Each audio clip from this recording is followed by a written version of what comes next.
Welcome back to Never Did It. I'm Brad Garoon, and I'm here with Jake Ziegler. On Never Did It, we look back at the last 100 years of movie history and then some in an effort to fill in some of our own movie blind spots. And today, we are looking at two very famous films from the year 1986. Let's start with the movie that you recommended for me, Oliver Stone's Platoon. Boy, and what a treat this one was. What a pleasure to watch this now. Platoon, this is the third Oliver Stone movie that I've recommended for you on the podcast. And I want to stress that, I'm not the world's biggest Oliver Stone fan, despite what the evidence of this podcast may show you. But I do think Platoon is a great movie. It was one I was a little surprised you hadn't seen. But yeah, it's just I wanted to point that out. I'm not like an Oliver Stone fanboy, but I think when he hits pretty hard. And this one, I think one of his better movies.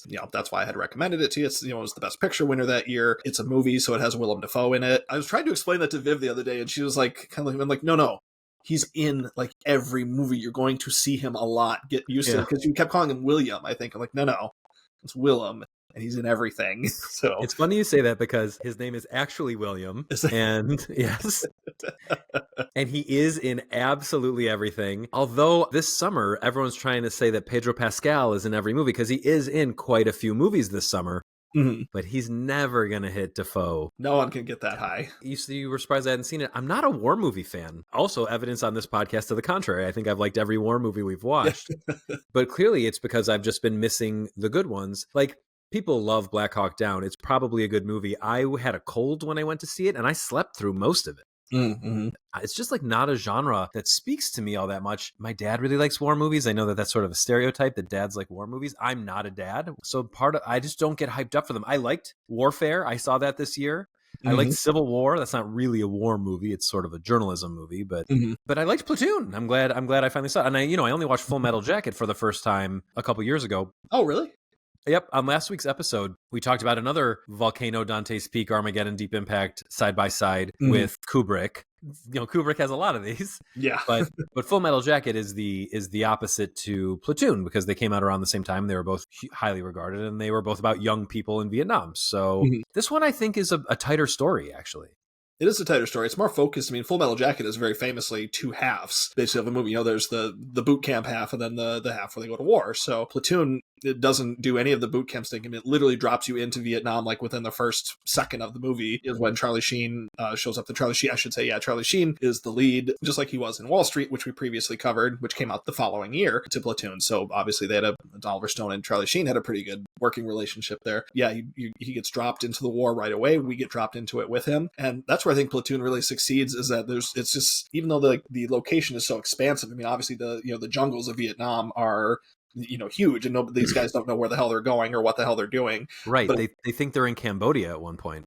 Right, yeah, they don't know, they barely know where they are, but and even with all of that, the movie still feels like it's really almost tight, because it's just with these guys who are in a situation that they're not prepared for. They they don't know how to handle. And then there's a bunch of characters, a bunch of actors in this movie who would go on to be famous later on. Forrest Whitaker is in this, Keith David, John C. McGinley, Johnny Depp. We got Richard Edson, Kevin Dillon, who's really young in this, Mark Moses, and then the son of Anthony Quinn, Francisco Quinn, who I didn't realize that until I saw your note about that. So he's just growling his way through the movie like I'm so obviously Anthony Quinn's. I knew right away when I saw him. I'm like, that's Anthony Quinn's kid. Should have, but I didn't track it until later. So, but you're right. Once you say that, it's it's absolutely obvious. And Tony Todd too. I didn't mention his name, but the main cast, the main three guys, is you got Charlie Sheen, and it's this kind of push and pull, angel and devil on the shoulder sort of situation where Tom Berenger, who doesn't, has been in mostly bad movies, I think, throughout his career. I love Major League, and he's good in Inception, but I mean, that's got very little to do with him. But other than that, I can't think of any other Tom Berenger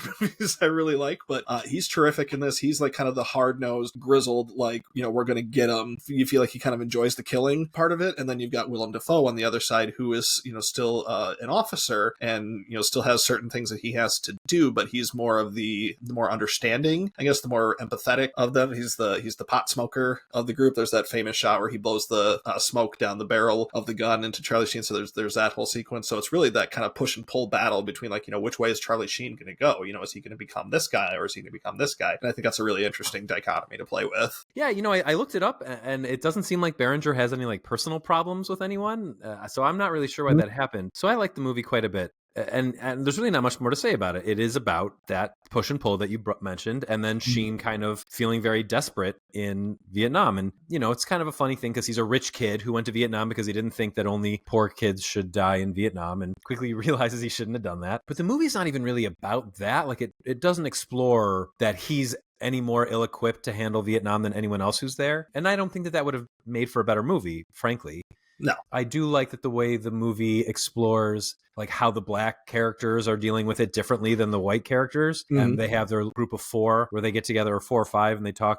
Tony Todd and Keith David are so good. Yep. And then so is the third guy whose name I don't know. Oh, Reggie Johnson Jr., right? Yeah. He's great too as the more disenchanted one. And Tony Todd is kind of like more on the Tom Berenger side. And then you've got Keith David, who's more on the Willem Dafoe side, and it becomes very good friends with Charlie Sheen. Keith David is such a treat in everything he's in, except for Requiem for a Dream, where he's terrifying. I think we should also mention that Corey Glover is in this too, the lead singer of the band Living Colour. He's the scared guy.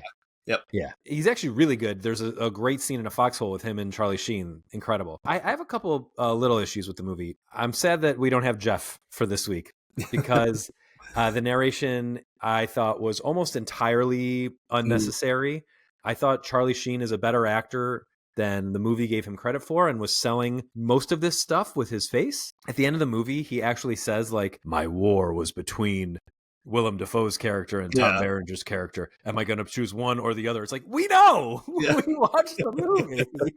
And we also know how you pick what you picked. That bugged me a little, but there wasn't like there was a lot of it, but it wasn't every scene. In fact, there's a big chunk where there's none because those are letters he's writing to his grandmother, and there's a portion where he's not writing to her. And actually, that was my least favorite part of the movie, ironically, because that's when he's like, quote unquote, going crazy. And I was like, he's going like very crazy. Yeah. To the point that I actually don't know if he has the hang of this. Like, this needed narration more than anything else. But by and large, I thought he did a very good job. Yeah. And so did everyone else. And I was devastated when the classic shot from the VHS cassette cover happens. I was so bummed because, you think that character is already dead, and then he's not, and then he is. And what a bummer. But yeah, I liked it quite a bit. It's a very, and like you said, it really is just Sheen's experience for this like couple of months that he's in Vietnam and maybe Cambodia. And I love that when he gets out, we get out. For me, that worked way better than Full Metal Jacket. And I like Full Metal Jacket, but Arlie Ermey, that's unreal. Like Vincent D'Onofrio, that's unreal. But the major through line of Full Metal Jacket, you're not as connected as you are, I think, in Platoon. Where Platoon, they really, like I said, they really connect you right away when they drop you in right away and start showing things, through the Charlie Sheen's character's eyes. And it's just there's some of them. It's so brutal to watch because there could be soldiers coming at them at any point in time. I mean, there's just so much uncertainty in the air everywhere they go, and it's just a really, even me who had seen it before, I didn't remember all the specifics. I was like, okay, when is there going to be an attack? And they're doing these ambushes, and it's intense. Oliver Stone wrote this based on some of his own experiences over there, so that he was there. And I think that certainly helps make the movie feel more, what do I know about being a soldier as far as authenticity, but just as far as like a film watcher who's seen a lot of films and has seen a lot of war films, like this one has a different feel than a lot of them, where it really feels more like, Oliver Stone, he was there, he knew what it was like. I picture my life between 18 and 22 versus like what these guys did. Get the fuck out of here. Like, I cannot believe that this was people's lives. Like, this is what I just can't even wrap my head around it. I like what you said about it there, because it's totally chaotic. At every moment, it feels, even if there aren't NVA people coming at them, they're at each other's throats. They're all losing it. They all love each other and hate each other. It's funny that Stone was there because he also puts himself in the movie and then, spoiler alert, blows himself the fuck up in like a unintentionally funny scene. But that leads me to the action is incredible and is as good as any war action you'll see in 2025. Warfare is an interesting comp to this movie because it's also hyper-focused, but you get less connection to the characters. Very similarly, the staging and the sound design works so well in Platoon, just like they did in Warfare, to make you feel that apocalyptic feeling during wartime. Great stuff.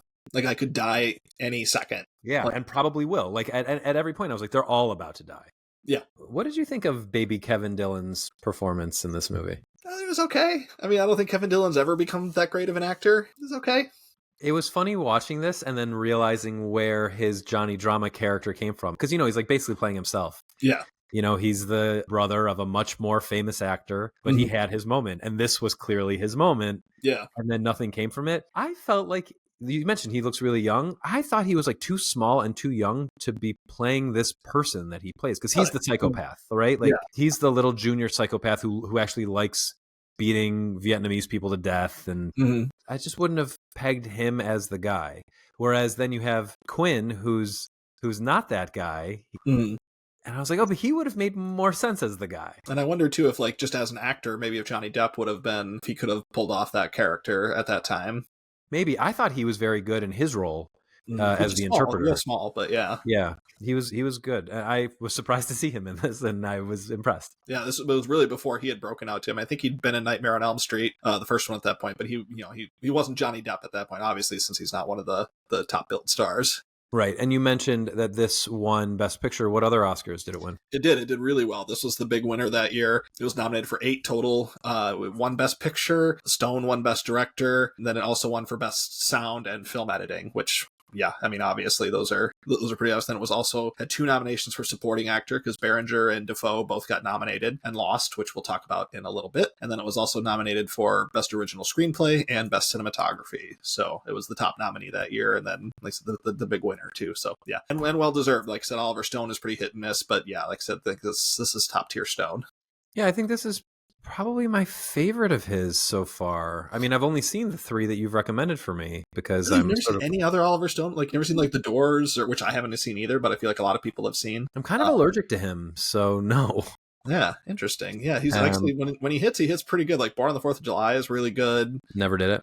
Natural Born Killers is, I think, a movie misunderstood by a lot of stupid people, but there's some really interesting stuff in it. Tarantino doesn't like it. That's right, yeah, he doesn't, but I can't trust his taste on, like, anything. It's his movie, and he doesn't like it. Yeah, like, I don't know, he's weird. He is weird. He's very weird. All right, well, let's lighten things up.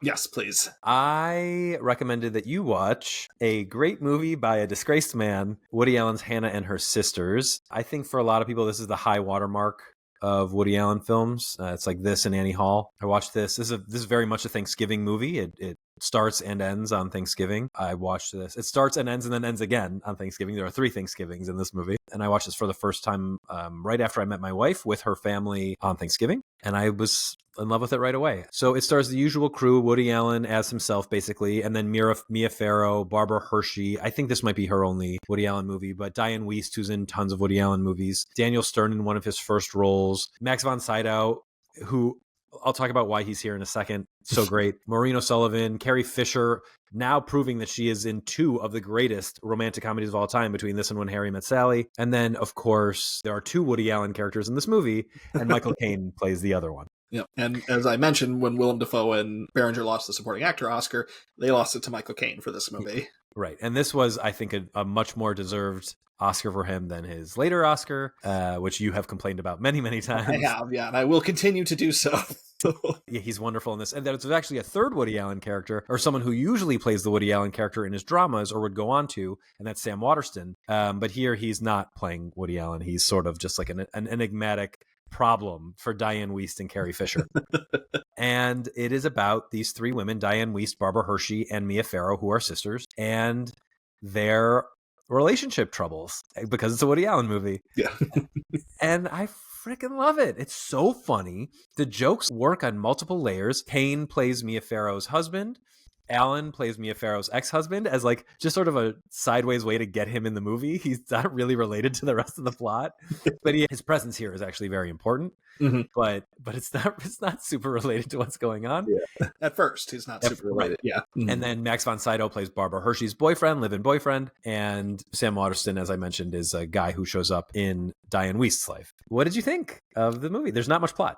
There's not much plot, no, but I love this movie. It's definitely one that I wish I had seen sooner. It had obviously been on my radar forever, so thank you for finally getting me to watch this. It's interesting, we both recommended a Woody Allen movie for each other on this podcast, because I did Bullets Over Broadway for you, and now you're giving me this one. But I also gave you Crimes and Misdemeanors. Oh, that's right, yeah, so you're one up on me there, but yeah, so... Yeah, so both of these directors that we're doing today are the 3rd of the movies that we've done. Well, that's interesting. I really like that. That's just some synergy right there. Neat. But yeah, I thought this movie was great. I mean, everybody in the cast is perfect. I mean, the dialogue is fantastic. I have a weird little, I don't know if ick factor is right, but like, I cannot imagine ever marrying one of my ex-wife's sisters or like being interested in them romantically. Well, that's sort of the whole point, and that's spelled out at the end of the movie, where Alan's like, "Can you believe this happened? It should be a movie." Yeah. There's one line shortly before that where he's reintroduced to Diane Wiest, and they're talking about their date, and I'm like, wait, are they retconning that they just went on this date and that she didn't know him the entire time he was her brother-in-law? You're right. But they fix it later in the scene. Yeah. And it's a one take, so clearly it was meant to be the case. Yeah, of course it's gross. I mean, it's a lot of Woody Allen movies have. I mean, there's other gross things in this movie as well. Woody Allen's not the only person who sleeps with two of these sisters in the movie. Right.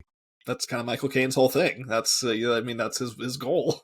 Right. And the fact that they're both like sort of Woody Allen-ish characters, I think says a lot about Allen's desires for just weird sex stuff. So I mentioned that Allen is not like really part of the story because even though we know right away that he is Mia Farrow's ex-husband in the movie, his storyline is completely separate. He's basically Lorne Michaels. That's the role he's playing. And there's this great scene of him at work where we meet Julie Kavner and Julie Louis-Dreyfus and John Turturro. It's like one after the other. And Turturro is so funny in his 5 seconds on screen. Yep. Still not Jewish. But basically, if you've seen the movie Saturday Night, this feels very much like the scene where everybody's pitching Lorne. And I just thought of like, oh, Turturro is basically playing Billy Crystal here, which is very, very funny. Mm-hmm. His part in the movie is that he has some hearing loss and it makes him think he has a brain tumor and he has a total crisis of faith, and it leads to like some of the funniest scenes in the movie. Gosh, and, like, he's discovering like Catholicism and all that. Like that stuff is so funny. I thought the Hare Krishna thing was the best part of the whole movie. What am I gonna do? Sit in the airport and shave my head? Come on. And I really like the part where he confronts his parents about wanting to be Catholic, and his mother has a complete meltdown, and his dad has the best line in the entire movie, which is the mother's like, of course God exists. Talk to your father. He goes, I don't know. I don't even know how the can opener works.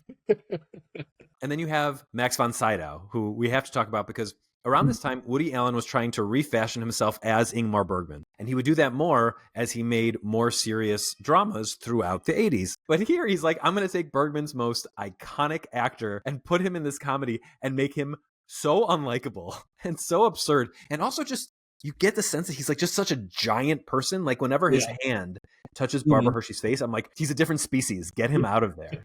He does. He feels like he was like flown in from another movie by complete design, and that's why it works. But yeah, I mean, he's totally off from the rest of the cast. I love it. I watched it this time around with Annie, and when Von Sydow says, I cannot even fathom the mind that watches wrestling, she looked at me and started laughing. My wife did too, yeah. And I was like, oh my God, he's just like anti-Werner Herzog. Because then he goes, but none of that is as bad as like this other thing. And I was like, but Herzog loves that stuff. He loves the professional wrestling. I like the wrestling. It's very good. There's this thing from 18 years ago that I'm going to pretend just happened. I love that that's the thing he pulled out. Well, it was that and Honey Boo Boo. And it's like, you've clearly not watched any of this stuff in a long time. You just like talking about it. Him saying Honey Boo Boo, I don't care. Like, he can just say that forever. Honey Boo Boo. Honey Boo Boo. Yeah, Von Sydow is incredible. Actually, if he had gotten a supporting actor nomination in this, I would have been cool with that too. Any of them, really. Like, any of the principal cast who being nominated, I would have had, like, no issue with. I think everybody's really excellent in this, as is often the case with, these ensemble Woody Allen movies. It's wild because he's a great director of actors, and his reputation is that he's not really directing them. It's like, this is the scene, do it, and we'll do it in one take, and we're right. Like, he and Eastwood are very similar. I was just going to say the Eastwood thing too, yeah, where they cast the actors because they know the actors can handle what they're asking of them, yeah, which is really an innate skill. Like, you can't teach that. You can't. And well, he's actually not casting the movie. He has a long-standing casting director, Juliette Taylor, who was... yes. I'm sure they work hand in hand on the casting, though. Well, yeah, totally. But she was the casting director on like 40 of his movies. Yeah. I've got to give her flowers. The thing I love about Woody Allen, and it's something I also love about Wes Anderson, and I kind of wish you'd seen Phoenician Scheme by now. They're now making movies in a very similar way, where they've got their crew together and they've got their production people together. Yeah. So they can just churn these things out, and they've got their actors together. They're just churning these things out one after another. You either like it or you don't. And a lot of people don't like this Woody Allen stuff. And some of it is because you can feel the Woody Allen slime coming through. And then with Wes Anderson, it's the exact same thing. If you don't like it, you don't like it. And if you do, you do. And like, or in your case, like you like it to a point. Yeah. I think it's really cool that people are doing that because it leads to things like there are like 50 Woody Allen movies and there will probably be like 30 Wes Anderson movies because he's not that much older than us and he's already 13 movies in. Yeah, he's cranking them out too, like one a year or every other year at least. Exactly. I count the Netflix things as a movie, even though he doesn't think of them as a movie. I think of them as a movie. That's fair. I mean, to consider him that way. It's very cool. And I also just like how the credits are the same in all of his movies. The opening My wife pointed that out too, like as something, and I like that too. But yeah, it was she hasn't seen as many Woody Allen movies as we have, but I was very happy that she's like, oh yeah, I love how he does that. It's weird to watch his first like 3 or 4 movies and he wasn't doing it yet. I'm like, oh, this feels wrong. And the movies actually feel completely different because the credits being the same kind of coincided with him finding his voice. Before that, he's like kind of making like Mel Brooks, Zucker Brothers type movies. Yeah. And once he becomes Woody Allen, he becomes Woody Allen. It's very cool. And you can kind of see the same thing happen to Wes Anderson. Yeah. Where like Bottle Rocket and Rushmore don't feel anything like Asteroid City and the Phoenician Scheme. No. Well, I haven't seen Phoenician, but I mean, yes, Asteroid City or French Dispatch or whatever. Yeah. I would say the hyper stylized movie sort of starts with Grand Budapest. He's like moving into that before them. Like he does his first diorama thing with Life Aquatic, but he's slowly moving it. And then with French Dispatch, it's like this is not reality anymore. And by the time he gets to the Roald Dahl stuff, I mean, that's a picture book and it's designed to look like what it feels like. Yeah. But it's the same kind of thing. And then his opening credits are all very by then, They're not like that in Bottle Rocket. Right. No, not at all. Those early Woody Allen movies, it's kind of like watching the first season of Seinfeld or like those first like 6 or 8 episodes. You're like, this is not at all what the show would later become. Yeah. And then, like you watch them kind of find the voice in that, and that's must be like those early Woody Allen movies. Yeah, totally. And they're not that good, just like the first episodes of Seinfeld. Seinfeld, yeah, not that good. Or like the first episodes of The Office, which I do think are good, but Michael Scott's hair looks weird. So right, yeah, I think those episodes are good. I think people maybe are a little too hard on them. But well, they're good, but good. I know you haven't seen the British Office, but the first episode is just like beat for beat the exact same thing as the first episode of the British Office, and the things don't deviate too much from there in the first season. But it does have Mr. Brown, who is one of the best characters. Oh yeah, wow, what a cool episode. Yeah, it's like, I call you my name's that? Mr. Brown? Oh, I will not call you that. It's like, that's okay, it's my name. I'm very nervous for it to come back, but it's great. I am too, but also I'm not like, I love The Office and I have a lot of good memories watching it, but I'm also not like super like attached to it the way I am with some other shows where like they're making a remake and I know a lot of people are like offended by this and like, oh, I'll never watch it. But like, I don't really have strong feelings one way or the other. No, I'm definitely 100% fanatic for The Office, and I'm not offended that they're remaking it. And I love Domhnall Gleeson. I just want it. I want it to be good. And Greg Daniels has a history of doing good TV. So like, his recent stuff has not been so good. What's he done? Space Force show. Oh, is that him? Yeah, that wasn't amazing. Yeah. It did give us one of the greatest Steve Carell moments of all time that I know my wife, who's not she's not paying attention at all, loves, where Steve Carell dances to Kokomo. Oh, that's fun. Yeah. It's if you haven't seen that scene, I'll send it to you. It's so funny. But it just reminds me of like Boys documentary the other night. It's pretty good. Yeah, pretty good. I mean, it's a little cliff notey, but But I mean, for a Disney Plus documentary, that's what it was designed to be. It wasn't. Right. I didn't know any of that stuff, so it was cool for me. Yeah, it's pretty good. Just to bring it back to movies even further, it sort of reminds me of like the James Gunn, Zack Snyder fan beef that's going on now with Superman, where like all these Snyderverse freaks won't watch the new Superman and are like trying to make it fail. I mean, they can't because I also James Gunn makes good superhero movies. Like this movie's probably going to be great. I'm like not hyped for it just because I don't know. I'm not like into Superman. You're not a Superman guy. Yeah, but I mean, again, it's also James Gunn, so I'm not like not excited. Like I'll see it, but like I'm not like I'm not a Superman guy where I'm like super pumped for it. Right. I watched a Suicide Squad featurette recently that showed how James Gunn's filming style completely changed after like from Suicide Squad on, which is why Guardians 3 looks so different from Guardians 1 and 2. Yeah, and it's like he kind of created his own style. That's awesome. I can't, and it's very obvious in the Superman trailer. So I'm pretty excited for it. Yeah. Well, I like Slither. If we're going to talk about James Gunn, you ever remember Slither? You ever see Slither? I remember it. I have not seen it because it looked a little gross. It is a little gross. Yeah. It's not as gross as Bring Her Back. Well, good. It's gross. Yeah. Did I tell you I almost puked at that movie? You did. You mentioned that. Yeah. gross. Which scene? Where the demon or whatever is like he's ready to eat the person, but there's not time to eat the person yet, so he starts eating himself. And you know, like if you ever pull like skin off your lip a little bit and you kind of pull it a little bit and it goes like, so he takes a bite out of his arm and like peels it back and it's just like his arm. Yeah, it's pretty gross. And then there's another thing where he's biting onto a table, like just a chunk of a table. This I know about. Yeah. Yeah, and like his teeth all shatter. And I have a thing with teeth, so like that got me like, oh, yeah, it's really gross. This just shit the whole shouldn't conceit of the exist. movie is gross because it involves eating people and then puking it into another person. I don't know where to go from here. It's very unpleasant. All right, so Hannah and her sisters. Yeah, how did we get on to the... It's been almost 200 episodes. That's how we go off on a tangent. It has not been almost 200 episodes. Almost 100 episodes, excuse me. It's been over 100, but... 200 movies, yeah. 200 movies. Mm. I think we're past... I don't know. Ugh, I'm really upset. I read the Wikipedia of that film, and that was enough. I wouldn't recommend it to you. No. I'm not going to see it. I don't care about the Philippines. I'm not going to watch these movies. I like to Talk to Me more than I like to Bring Her Back, but I thought they're both pretty good in their way. I read the Wikipedia for Talk to Me too. That also looks kind of like a bummer. For horror, the next movie I'm going to watch is Qui-Gon because my father-in-law told me to. Oh, yes. Okay. Hannah and her sisters. I've talked about all the things I love about this movie. I think Michael Caine is also very, very funny as in his like tweet. There's a scene. Oh, let's talk about narration because we talked about it when it came to Platoon, and there's a lot of it in Hannah and her sisters. Also, from multiple different people, we get their inner monologues. Mm-hmm. Woody Allen's is worth it because it's always funny. Yeah. I liked Diane Wiest's and Barbara Hershey's because it actually gave us some insight that I didn't think we were getting otherwise. There was only one scene where it bothered me. Michael Caine has just committed his egregious act and he lays down in bed and he's thinking about how happy he is about having done it and how it like made him feel calm and then how scared he is about what he's just done. And I feel like that all happens in his face and I didn't need to hear him say it. Yeah, that one I think could have done without. But I mean, when you get the different people doing the voiceover, it keeps it from getting, repetitive or stale. Mm-hmm. And I think it was, like you said, it worked. They did a very good job with it here. Totally. So this was for a long time my number one Woody Allen movie. It has now dropped to number 2 because I recently watched Stardust Memories. I always think that's wrong because of the movie Stardust. Oh, yeah. Which is another one of my favorites.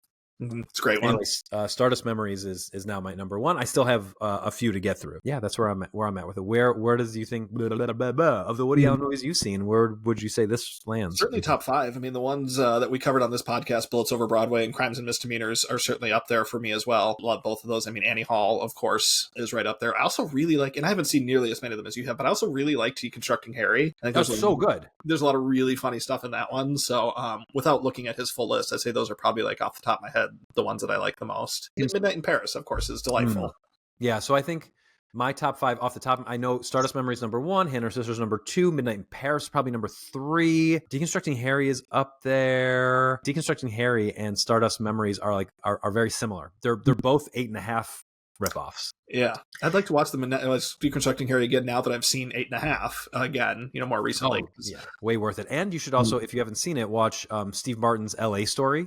Oh, yeah. I've never seen that either, yeah. Well, you've got like the Rome version in 8.5 and the New York version in Deconstructing Harry and the Los Angeles version in LA Story, which is like a direct homage to, like, it starts with a giant hot dog being helicoptered around Los Angeles instead of the giant like statue of Mary being helicoptered around. It's great. Steve Martin's hilarious.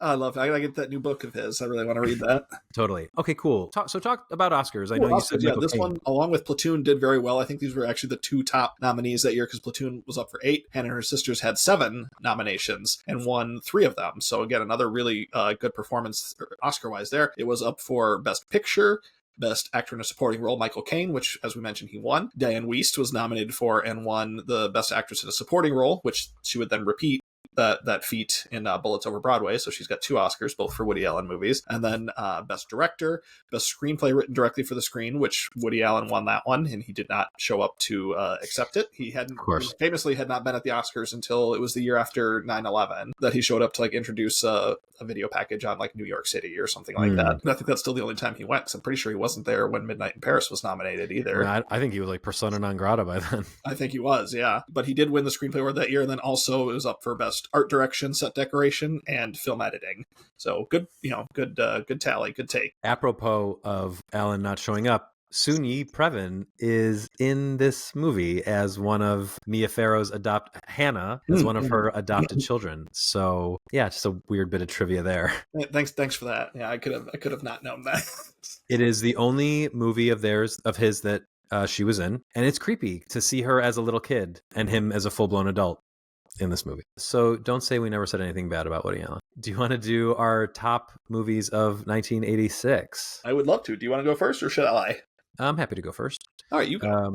I will run through my honorable mentions really quick. I've got Top Gun, which I think is fine, but not great. Big Trouble in Little China, which I wanted to be crazier than it was. Like, I like the idea of a movie that gets crazier as it goes, and it just didn't get crazy enough for me. Jiri Barta's The Pied Piper. I kind of like the idea of this movie more than I like it. So this guy, Jiri Barta, is a Czech stop-motion animator that makes a movie every 20 years, and he's got another one coming out in the next few years. And this and Toys in the Attic are his first two movies, and I like Toys in the Attic a lot more than I like this one. It's just like really ugly stop-motion animation. If you liked Mad God, you might like his version of The Pied Piper. Running Scared, the Peter Hyams movie starring Gregory Hines and Billy Crystal, is an honorable mention for me. I think you'll have this higher, but I have The Great Mouse Detective in my honorable mentions, and I have Hayao Miyazaki's Castle in the Sky, which is a very early Miyazaki movie that I think has some really interesting ideas that he would improve upon in later movies. My number 10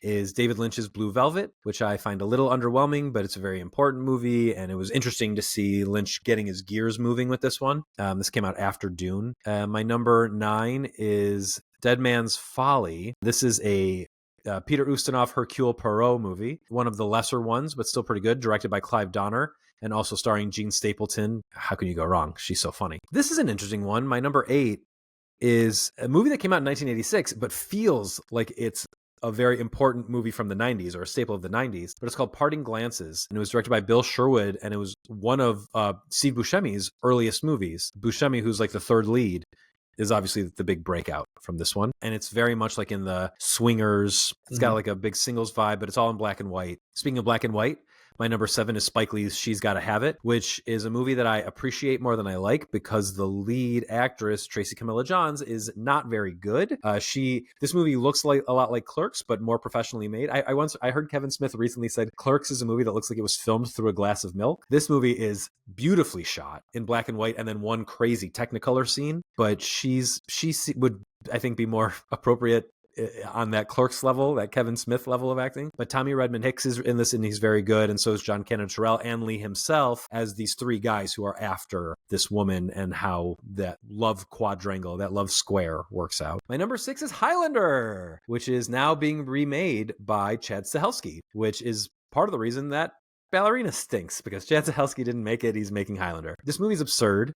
It stars Sean Connery as an Egyptian, so that happened. But the star is Christopher Lambert and Clancy Brown as the villain, and it's just like great action schlock from the 80s. My number 5 is Platoon, which we talked about at great length. My number 4 is David Cronenberg's The Fly. Speaking of gross, this movie is very gross. Thank God it came out in 1986 and only has the special effects of a body decomposing that I can handle. Because if this movie came out now, I probably wouldn't watch it. My number 3 is James Cameron's Aliens, another great war movie, but this one that takes place in space. Sigourney Weaver just kicking ass and calling things bitch. What more could you want from Sigourney Weaver? I mean, she's awesome. Not much. Nope. My number 2 is Jimmy T. Murakami's When the Wind Blows. Here's an interesting story about this movie. This is an animated film about the end of the world, about an old British couple that lives in the countryside, and England has been bombed with a nuke, and it's about how this couple doesn't really know how to deal with it and just sort of stays put and slowly die of radiation poisoning. And I watched this on Christmas Day with my in-laws because I didn't really know what it was, and I was like, "Your recommendation."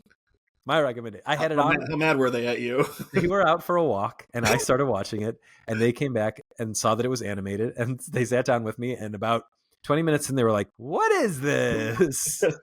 we got to finish. And it's so sad, but it's very, very good. Yeah. And then my number 1 is Hannah and Her Sisters.